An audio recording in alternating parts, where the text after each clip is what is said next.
Math 8, Section 4.2, Understanding Slope-Intercept Form. So what we're going to do is we're going to talk about the difference between this equation and this equation and their relationship, so how they relate to each other. And you don't have to write out this table that's right here in the book, but basically it tells you two different distances from the curve, each based on time. So you can see that it goes up by 1 second here. Each time it goes up by 4 here. Each time it also goes up by 4 here. However, this one starts at 4. That one starts at 0. So when you draw the lines, Sam starts at distance of 4 feet. Jim starts at a different distance of 0 feet. This is actually funny because we have teachers named Jim and Sam here. So they start at 0 and 4 feet. But the slope is the same. Notice it's always 4 feet that they go up. Each time it rises 4 feet. However, you can see that they start at a different place. Where they start is different on the y-axis. Therefore, we call it the y-intercept. Y-intercept is basically where the line intersects the y-axis. Where line touches y-axis. So on this graph here, oops, if we have a line going this way,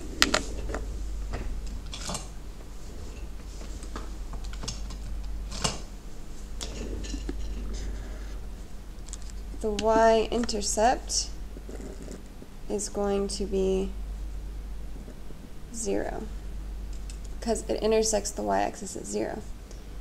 For a line like this, it intersects the y-axis maybe at, this is 1, 2, 3. So the y-intercept here is 3. So it doesn't matter where it touches the x-axis or if it touches the x-axis. Y-intercept is only about where it touches the y-axis. Now the x-intercept is just what you would think. It's where line touches x-axis. So we have another graph here.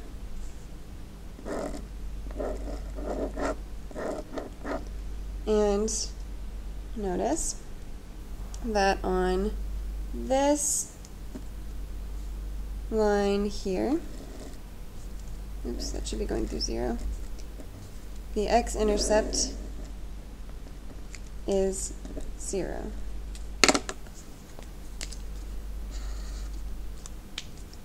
If I have a line like this, okay, y-intercept might be 1, 2, but we're not looking for y-intercept, we're looking for x-intercept. So it intersects x-axis, maybe at 2. So therefore, the x-intercept on this line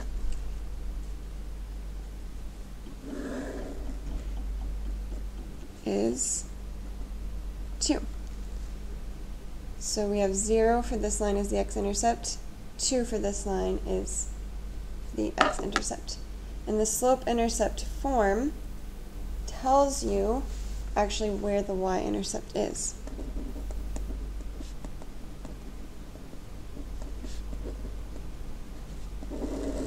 So when you write this out, y equals mxb, m is going to equal the slope, which we figured out last time how to calculate. B is going to be the y-intercept. Therefore, if the y-intercept here is 2, then this will be 2. If the y-intercept here is 3, b will be 3. And so that just tells you where it intersects y. Makes it very simple. And then, obviously, m is slope, and then y and x will depend on which point of the line you're actually talking about. So, know these 3 things, very important. Let's talk about exactly the different types of graphs that we might have. So we're going to create a little organization chart here.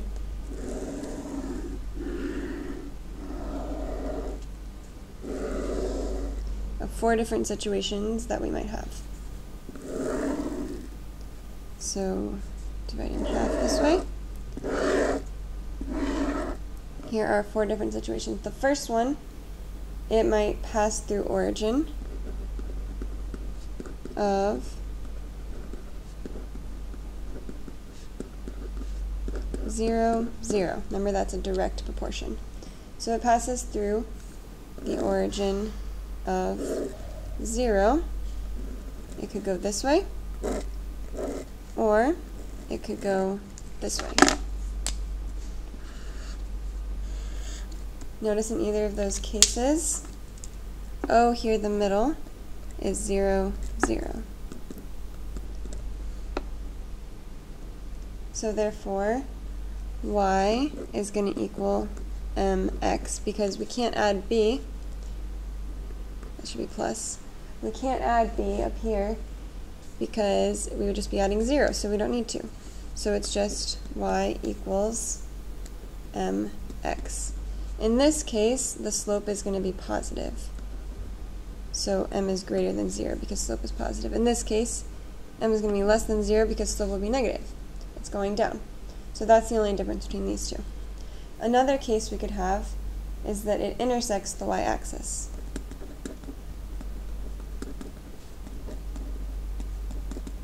So it intersects at some point other than this 0, 0 origin.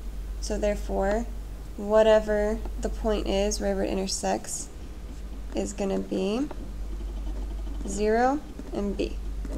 Because x will be nothing, and b will be what you enter into the equation, y equals mx plus b. I'll give you an example. So if this is our graph here, let's say the line goes like this. So here's our x-intercept, our y-intercept.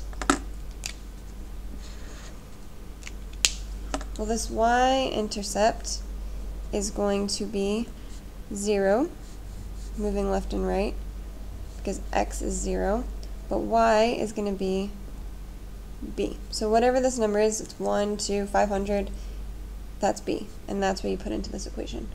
So in this equation, you would know that m is going to be greater than 1, or sorry, greater than 0 because it's positive, slopes up and positive, and we know that b is also greater than 0 because b is going up on the y-axis. If we have another graph like this, but the line is going this way, we can still find our y-axis, our y-intercept, and our x-intercept, and we can still put it into this equation, and we still know that this is 0b. Alright, we still know that. However, here m is going to be less than 0 because it's negative. B is also less than 0 because it's negative. So in these two, we can say, alright, here is our x-intercept, here is our y-intercept. Do the same thing over here. There's our y-intercept, that's where it hits the y-axis. There is our x-intercept, that's where it hits the x-axis.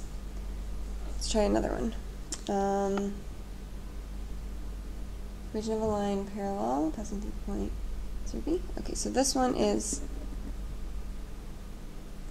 parallel to x-axis, meaning that it is horizontal. So in this one, y is going to be equal to d. So we're using different equations for each case. Notice this one passes through the origin, we use this formula. This one passes through the x and the y-axis, so we use this formula. This one is parallel, meaning that the line itself is going to be of no slope. So remember, here we have m is equal to 0 because there's no slope. So we only need d for this equation. And the way that we find it is y equals d. So if we're here, we know that x is 0. So wherever this point is d. And in this case, d is less than 0 because it's underneath this line here. If our other line is above, it's the same thing. M is equal to 0. D is going to be greater than 0 here. In the same form, y equals d. So here's your point, 0, d. Same thing. Last case, what happens in this one is we have a line parallel to y-axis, meaning it is vertical. So in this case, we use the format x equals c. This is the equation we use, x equals c. So we have a vertical line here, a vertical line there.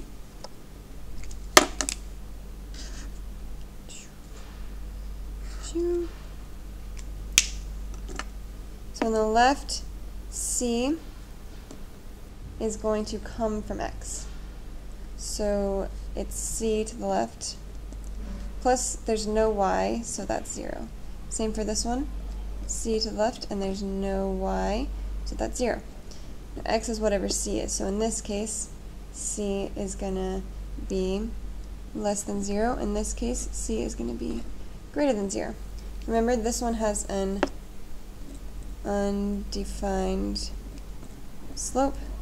This one has slope of 0. So that's why we don't need to incorporate those into the equation.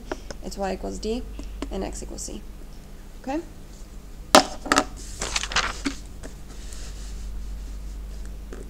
Let's try example 6. Write an equation in the form y equals mx or y equals mx plus b for each line. So A, we're not going to write out the graph again, we can just look at it here. But just looking at it, we see that it goes through the point 0. So if we go back to our graph here, passes through origin of 0, 0. So therefore this is the formula we use. So we already know that we're going to put into the form y equals mx. Now you can leave the y and the x, you don't have to fill them in. We just need to know the slope. Okay, so what is the slope? M equals rise over run. Or we could say that it is y1 minus y2 over x1 minus x2. Same thing. And so in this case, one of our points, we have 3, 2. The other one is -3, -2. So here we can do 2 minus -2 over 3 minus -3. So I just took the 2 points I had, which were 3, 2 and 3, -2. And I used them to go into this formula. So that would be equal to 4 over 6, which is equal to 2/3, which is m. So if I know 2/3 is m, I can take that, put it into this formula, and it becomes y equals 2/3 x, and that's your answer. Now notice, if you were to put in the y-intercept, if you were to try to say y equals mx plus b, that's okay. You would still get 2/3 x plus 0, which in the end is equal to 2/3 x, which is the same thing we see up here. So either way, you would end up okay after you simplified. But we know that it passes through origin, we can just simply use this equation and not bother with all the extra steps. Sorry, I didn't show you this one. Here you go. So B, the line does not pass through the origin, therefore we need to use the equation y equals mx plus b. Now, our 2 points here that we have are 0 and 2, and 3 and -1. Okay, we happen to know the y-intercept because we can look at this. We could say, all right, it intercepts y at 2. So y-intercept equals 2. And remember, the y-intercept is b. So therefore, b equals 2. So we know b. Now we just have to find m.